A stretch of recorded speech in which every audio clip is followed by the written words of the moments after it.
Sherlock Holmes, inspired by real people.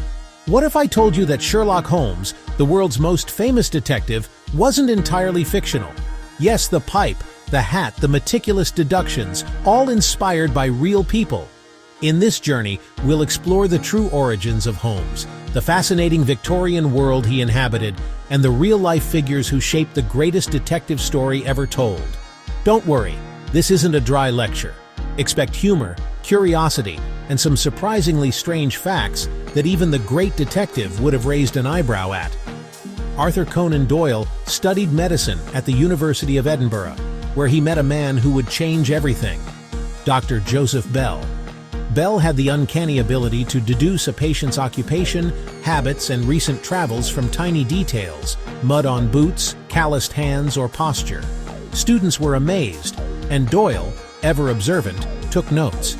He realized these techniques could become the foundation for a detective who solved crimes using observation and logic instead of brute force. Imagine watching someone do this today. It's like watching a human lie detector in Victorian dress. But Doyle didn't stop at Bell.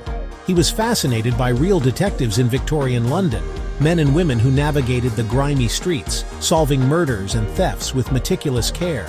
Their investigations were often grim, sometimes gruesome, and full of unexpected twists, perfect inspiration for a detective story.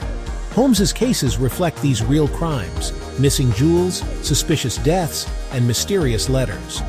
By combining Bell's observations with real criminal cases, Doyle created a character who was both believable and extraordinary. The first Holmes story, A Study in Scarlet, 1887, introduced the detective who would captivate generations. Doyle gave Holmes eccentric habits: violin playing, pipe smoking, obsessive attention to detail. But every deduction had a kernel of reality. Fun fact: some readers believed Holmes was real and sent letters to 221B Baker Street asking for help with their own mysteries. Doyle would sometimes reply in character, adding layers to the illusion. Holmes had become larger than life, straddling the line between fiction and reality. Holmes's influence went beyond literature. Bell's observational techniques inspired early forensic science, and the detective's methods influenced real investigators. The Victorian fascination with logic, observation, and deduction was reflected in schools, law enforcement, and even amateur detectives trying to emulate Holmes. Holmes also mirrored Victorian anxieties: urbanization, crime, and the rising power of science and medicine. He showed that logic and intelligence could triumph over chaos, a comforting idea in a rapidly changing world. Holmes became a cultural icon. Films, series, radio shows, and fan clubs immortalized him. Doyle's combination of reality and imagination created a detective whose methods and quirks remain relevant today. Even now, Holmes is referenced in pop culture, in crime novels, and in modern forensics. The genius of Holmes was not just in his deductions, but in the fact that his mind was pieced together from real people and real experiences. A fictional detective grounded in reality.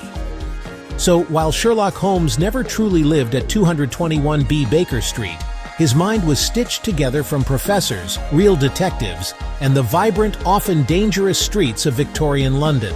Fiction, yes, but inspired by reality, absolutely.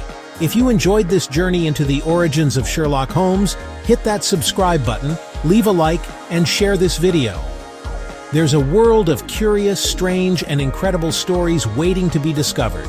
And even Sherlock would deduce that subscribing is the logical choice.